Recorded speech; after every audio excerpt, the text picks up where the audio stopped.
Hmm. Hmm. Nah, kita jalan-jalan dulu di Jalan Nuri. Dan kali ini saya dapat burger yang enak dan harus dicoba. Ini burgernya menggunakan patty yang 100% daging. Terus mayonya itu homemade dan kejunya melted. Boy, pokoknya sekali coba pasti mau lagi. Kita coba burgernya.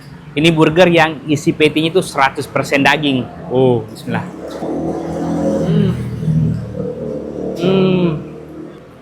Wah, perpaduan itu sempurna sekali. Ada cheese, mayonya juga pakai yang homemade. Terus cheese-nya dalam melted. Karena tadi di asap-asap dulu. Jadi untuk varian burger di sini harganya mulai 15 ribuan Ji. Untuk yang chickennya. Nah, untuk spesial hari ini kita coba yang beefnya. Kita juga pesan yang sosis. Nah, ini isinya sosis. Apa namanya ini? Sosis burger. Nah, ini namanya sosis burger, teman-teman.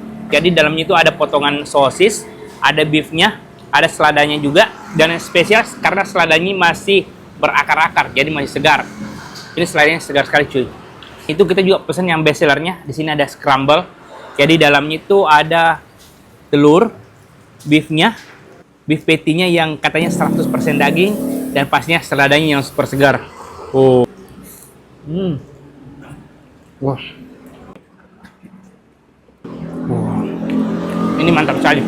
Nah, jadi buat teman-teman yang penasaran, alamatnya ini di Jalan Nuri Baru, namanya My Burger Makassar. Lokasinya itu pas depannya kantor Departemen Agama. Jadi sebelah sana ada kantor Departemen Agama. Nah, kita menyeberang, depannya ada My Burger Makassar. Harus dicoba.